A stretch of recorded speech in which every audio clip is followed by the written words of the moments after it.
প্রকল্পগুলি বাস্তবায়ন করার জন্য গৃহীত হয় সেটা মাঠ পর্যায়ে তারা কার্যকর করেন অনেক ক্ষেত্রে। সেক্ষেত্রে কার্যকর করতে গিয়ে তারা যে সমস্ত পরিস্থিতির সম্মুখীন হন সেগুলি তারা শেয়ার করেছেন। কিছু প্রশ্ন তাদের আছে, কিছু প্রত্যাশাও তাদের আছে, দাবি আছে, সেটা আমরা শুনেছি এবং সেগুলি কিভাবে সমাধান হবে বা কতগুলি ইতিমধ্যে হয়েছে সেগুলো তাদেরকে জ্ঞাত করা হয়েছে। আবার আমরাও কোন প্রকল্প অথবা সরকারের যে উন্নয়ন প্রকল্প যেগুলি আছে, বিশেষ করে আমার অধীনে যে তিনটি মন্ত্রণালয় আছে, সেই জায়গায় কাজ করতে গিয়ে তাদের যে সহযোগিতা দরকার, যে ইফিসিয়েন্সিকার, সেটা আমরা তাদের কাছে চেয়েছি এবং তারাও করছে এবং আরো গতি দিয়ে আগামীতে করবে বা করতে পারবে, সক্ষম হবে। সেইগুলি বিষয়ে একটা সমন্বয় সভা মতো হয়েছে। তো আমরা আলটিমেটলি সরকার যখন কেন্দ্রীয় থেকে রাষ্ট্র পরিচালনা করে, মাঠ পর্যায়ে ডিসিরাই কাজ করেন, জেলা প্রশাসকরা, তো তাদের সফলতার উপর, সার্থকতার উপর কিন্তু অনেকটা নির্ভর করে। আবার তারা যখন কাজ করতে যান বেশ কিছু প্রতিকূলতাও তৈরি হয়ে যায়, বিশেষ করে ল্যান্ড অ্যাকুইজিশন একটা বড় সমস্যা আমাদের বড় প্রকল্প করতে গিয়ে। ঢাকা সিলেট মহাসড়ক 4 বছর ল্যান্ড অ্যাকুইজিশন শেষ হয়নি এখনো পর্যন্ত।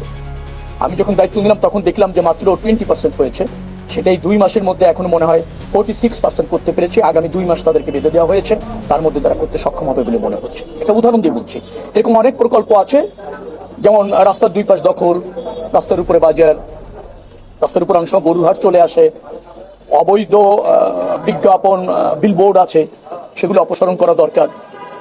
নদীগুলি বা সরকারি জায়গায় ক্রমাগতভাবে দখল হয়, সেখানে আরো তৎপর থাকলে ভালো হয়। কোন সময় যানবাহনে যে লোড ক্যারি করার কথা, বিশেষ করে ট্রাক, কাভার ভ্যান, তার চেয়ে 2 গুণ 3 গুণ লোড তারা ক্যারি করে ক্ষতিগ্রস্ত হয়। সে ব্যাপারে তাদেরকে আরো অ্যাটেনশন দিতে বা কার্যকর পদক্ষেপ নিতে বলা হয়েছে। তারপর ধরেন যত্রতত্র অনেক জায়গায় ওটাকে বলা হয় স্পিড ব্রেকার দেওয়া হচ্ছে। কেউ কোন মনে করছে, কোন স্কুল মনে করছে সে দিয়ে দিল উঁচু করে, মান না বজায় রেখে, বা ওই অঞ্চলে স্পিড ব্রেকার প্রয়োজন আছে কিনা তা বিবেচনা না করে যত্রতত্র হয়েছে। সেই সমস্ত জায়গায় রোড সেফটি, রোড বাস্তবায়ন, এই জায়গা অনেক জায়গা দখল আছে, সেইগুলি থেকে কিভাবে সেটা মুক্ত করা যায়, সরকারের পক্ষে, রাষ্ট্রের পক্ষে, রাষ্ট্রের স্বার্থে কিভাবে কাজ করা যায়, সেগুলি নিয়ে তাদের সাথে আমাদের কথা হয়েছে। আমরা মনে করছি এই সম্মেলনের পর কেন্দ্র এবং মাঠ পর্যায়ের প্রশাসনের মধ্যে আরো সমন্বয় বাড়বে, আরো বেশি ইফিসিয়েন্সি দেখা যাবে, আরো বেশি কার্যকর পদক্ষেপ নেওয়া যাবে এবং সফল হওয়া যাবে বলে। হাইওয়েতে যে 3 হুইলার চলছে, এটা গত 2015 সাল থেকেও ঠেকানো যায়নি। এই বিষয়ে মানে ডিসিরা কি বললেন, আপনারা কি বললেন? না, ঠেকানোর ইচ্ছা চেষ্টা আছে, কিন্তু আমাদের হাইওয়েগুলির সাথে যেভাবে, যেহেতু প্রোটেক্টেড না, আমাদের আবার রেস্ট্রিক্টেড করতে পারিনি হাইওয়েতে আসাটা। যে কোনো জায়গায় ছোটখাটো রাস্তারও সংযোগ আছে, যার ফলে এটা হয়তো নিয়ন্ত্রণ করা যাচ্ছে না, কিন্তু আগে যে কোনো সময়ের চেয়ে এটা একটু নিয়ন্ত্রণ বেশি করা গিয়েছে। পর্যায়ক্রমে এটাকে কিভাবে করা যায় সেই ব্যবস্থাগুলি নিয়ে কথা বলা হয়েছে। আশা করছি যে পর্যায়ক্রমে এটা নিয়ন্ত্রণ হবে, কারণ 3 হুইলার যত্রতত্র যেভাবে চলছে সেটা চলতে পারে না, এই ধরনের মত আছে।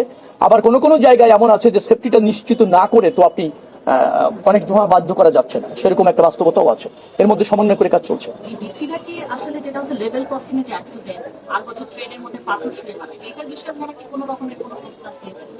না, এভাবে সুনির্দিষ্টভাবে দেননি, তবে মনে করেছেন রোড সেফটির জন্য। আপনি যে দুটি কথা বললেন, এটা আমরাই অনুধাবন করি যে রোড সেফটির জন্য এটা খুবই ভয়ঙ্কর এবং এই প্র্যাকটিসটা আছে। এটা বন্ধ করার জন্য আমরা তাদের আরো তৎপর হতে বলেছি এবং আমাদের যারা আছেন, বিশেষ করে যদি আপনি রেলওয়েতে যারা আছেন, রেলওয়ে পুলিশ, তারপর আমাদের একটা গার্ড আছে রেলওয়েতে যারা সেফটি এনশিওর করার, নিরাপত্তা বাহিনী, তাদেরকে আরো তৎপর করছি। জনসচেতনতা বাড়ানো দরকার। দেখা গেল খেলা করতে করতে বাচ্চারা গ্লাস মারছেন, কে গ্লাসে লাগাতে পারে, এই প্রচেষ্টাও আছে। তো ওই অঞ্চলে মানুষকে সচেতন করা, সজাগ করা, সেটাও একটা অংশ সবভাবে চলছে। সবসময় জ্যাম লেগে থাকে, বিশেষ করে ঢাকা সিলেট যেটা আপনি বললেন, এত উত্তরবঙ্গ কয়েকটা জায়গাতে প্রত্যেক বছরই জ্যাম লেগে থাকে। এই ঈদকে কেন্দ্র করে যানজটের আরো যে বিষয়ে কোনো আলোচনা হয়েছে? গত ঈদে আপনি যদি বলেন, চন্দ্রাতে একটা চাপ ছিল। ঢাকা সিলেট সড়ক নির্মাণাধীন সড়ক, ব্যাপক হারে কাজ চলছে। তার মধ্যে দিয়ে ঢাকা সিলেট সড়ক আমরা মনে হয় ভালো ম্যানেজমেন্ট করতে সক্ষম হয়েছে, খুব বেশি যানজট হয়নি ঢাকা সিলেট সড়কে। ঢাকা চিটাগাং ভালো ছিল, ঢাকা খুলনা ভালো ছিল, ঢাকা আরিচা ভালো ছিল, ঢাকা রংপুরে যেদিন ভালো ছিল। চন্দ্রাতে যমুনা সেতুটা আপনি জানেন যে একটু ন্যারো, যে গাড়ির চাপ প্রতিদিন প্রায় 51,000 গাড়ি পার করতে হয়েছে যমুনা সেতু দিয়ে, তো তখন একটু চাপ হয়ে যায়। তো ওখানে আমরা বেশ কিছুটা চাপ অনুভব করেছি, একবার স্থবির হয়নি, থেমে থেমে গিয়েছে। এবার সেখানের জন্য আমরা চন্দ্রার ওই জায়গাটাতে বেশ কিছু দখল আছে, আর একটু প্রশস্ত করা, আর একটু শৃঙ্খলার সাথে যত ডাইভার্ট করা। আর গতবার আরেকটা প্রবলেম আমার কাছে মনে হয়েছে যে বেশি ট্রাক, লরি, কাভার্ড ভ্যান এগুলি নিষেধ ছিল প্রথম 4 দিন, কিন্তু সেটা মাঠ পর্যায়ে ওই অঞ্চলে কার্যকর করা যায়নি। এবার তো আরো একটু চ্যালেঞ্জ হবে, কারণ গরুর বহনকারী প্রচুর ট্রাক আসবে। 1.5 কোটি ছিল গতবার ঢাকা থেকে ঢাকার বাইরে যাওয়ার যাত্রী, আর এবার হচ্ছে 2.5 কোটি হয়ে যাবে, প্রায় 1 কোটি গরু মুভ করবে। অর্থাৎ চ্যালেঞ্জটা আরো বেশি, যানবাহনের চাপ আরো বেশি হবে, সেজন্য আমরা কাজ করছি। আশা করছি সব প্রতিবন্ধকতা আছে, চ্যালেঞ্জ আছে, এটা আপনারাও জানেন। সমাধান একেবারে এখনই সেরকমও না, সামর্থ্যের মধ্যে শতভাগ সমাধান মানে কিভাবে সফল হওয়া যায় এই চেষ্টাতে আমাদের কোনো ঘাটতি নেই।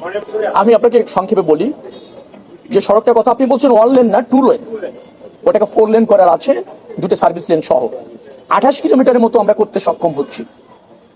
বাকি যে জায়গাটা আছে মাদারীপুর পর্যন্ত আমি বলছি, বাকি যে জায়গাটা আছে এখন ফান্ডিংটা হয়নি নিশ্চিত, ওই ফান্ডিংটার জন্য আমাদের চেষ্টা চলছে। বাকি যে 28 কিলোমিটার কথা বলছি আমি, ওটা পিএমপি সম্ভবত সেই প্রক্রিয়ার মধ্যে, পিপিপি, ইয়েস আমি তাই তো বলেছি, পিএমপি প্রক্রিয়া আমরা 28 কিলোমিটারের মধ্যে কাজ করতে যাচ্ছি এবং শুরু করতে পেরেছি। এটা দ্রুততম সময়ের মধ্যে শেষ হবে। আমি আবারও আপনাদেরকে বলতে চাই, রাস্তার প্রশস্ত করার চাহিদা বাংলাদেশে আছে, প্রয়োজন বাংলাদেশে আছে। আমি যদি বলি আপনি এই 2 মাসে মেম্বার অফ পার্লামেন্টের যে ডিও দিয়েছে তাতে 3 লাখ কোটি টাকা লাগবে এই রাস্তা সম্প্রসারণ করার জন্য। বাজেটে পাবেন আপনি সর্বোচ্চ 40,000 কোটি টাকা আমার ধারণা, বিগত দিনের কথা বলে বলছি, এই বাজেটে কি পাবো জানি না। এখন প্রাধিকার বা অগ্রাধিকার ভিত্তিতে আমাদেরকে একটা সিলেক্ট করে কাজ করতে হবে। আমরা সেই জায়গায় স্বচ্ছতার সাথে নিরপেক্ষভাবে অগ্রাধিকার ভিত্তিতে প্রকল্পগুলি বাস্তবায়ন করতে সরকার চাইছে। তো সেই জায়গায় আপনাদের সহযোগিতা চাইছি, আর বাস্তবটা হচ্ছে আপনারা নিশ্চয়ই কাজের মাধ্যমে দেখবেন। ধন্যবাদ সবাই, ধন্যবাদ ধন্যবাদ। এটা আইন শৃঙ্খলা রক্ষাকারী বাহিনী অবশ্যই দেখবে। গরুহাটে চাঁদাবাজি সড়ক দুর্ঘটনাটা একটা মেজর চ্যালেঞ্জ বাংলাদেশের জন্য। গতবার যদি আপনি বলেন 2-3টি দুর্ঘটনা একটু বড় ঘটেছে অনাকাঙ্ক্ষিত ভাবে। একটা হচ্ছে আপনি জানেন আরিচাতে একটা বড় দুর্ঘটনা ঘটেছে, একটা বগুড়াতে গাড়ি নিয়ন্ত্রণ বাস্ট হয়ে একটা সিলিন্ডার বাস্ট হয়ে 4 জন মারা গিয়েছিল, এটা ঘটেছে। রেলে একটা ঘটেছে, কুমিল্লায় 12 জন মারা গিয়েছিল লেভেল ক্রসিং এর সিগন্যাল না থাকার কারণে পাস করতে গিয়ে। এইটা ছিল একটু চ্যালেঞ্জ। বাকি যে জায়গাটা ছিল আমার মনে হয় যে আমরা মোটামুটি ভাবে বছরে তো 4.5 থেকে 5,000 মানুষ সড়ক দুর্ঘটনায় মারা যায়। এটা আমাদের অনাকাঙ্ক্ষিত, খুব দুর্ভাগ্যজনক। আমরা পারিনি এই সেফটিটা ইনশিওর করতে। এবার আমরা যেটা চাচ্ছি প্রাধিকার অগ্রাধিকার ভিত্তিতে জাতীয় মহাসড়ক গুলিকে সিসি ক্যামেরার আওতায় নিয়ে আসা, এরপর আঞ্চলিক মহাসড়কগুলি, এরপর হচ্ছে জেলা মহাসড়কগুলি, এই পর্যায়ক্রমে আমরা আনতে আপনার পদক্ষেপ নিয়েছি, পরিকল্পনা, পদক্ষেপ এবং কর্মসূচি নিয়েছি। ঈদের আগেই করবেন না, এই জাতীয় মহাসড়কগুলিতে ঈদের আগেই না, এই কার্যক্রম শুরু হয়েছে, চলছে, ধাপে ধাপে হবে। চাঁদাবাজি নিয়ে স্বরাষ্ট্র মন্ত্রণালয়কে জিজ্ঞেস করবেন, কারণ এই গরুরহাটে যেটা বসবে এই আইন শৃঙ্খলা চাঁদাবাজি ওনারা নিয়ন্ত্রণ করেন, নিশ্চয়ই তারা তৎপর আছেন। সড়কে চাঁদাবাজির নিয়ে আমি এর আগে অনেকবার কথা বলেছি। আমি আবারও আপনাদেরকে বলতে চাই, চাঁদাবাজির কোনো সুযোগ নাই। চাঁদাবাজি একটা অপরাধ, যারা চাঁদাবাজি করছে তাদেরকে নিয়ন্ত্রণ করা হবে, আইনের আওতায় আনা হবে, আইনের আওতায় আনা হয়েছেও। আর পর্যায়ক্রমে এগুলি যে বিচ্ছিন্ন যেগুলি আছে সেগুলিকে শৃঙ্খলার মধ্যে আনার একটা চেষ্টা আছে।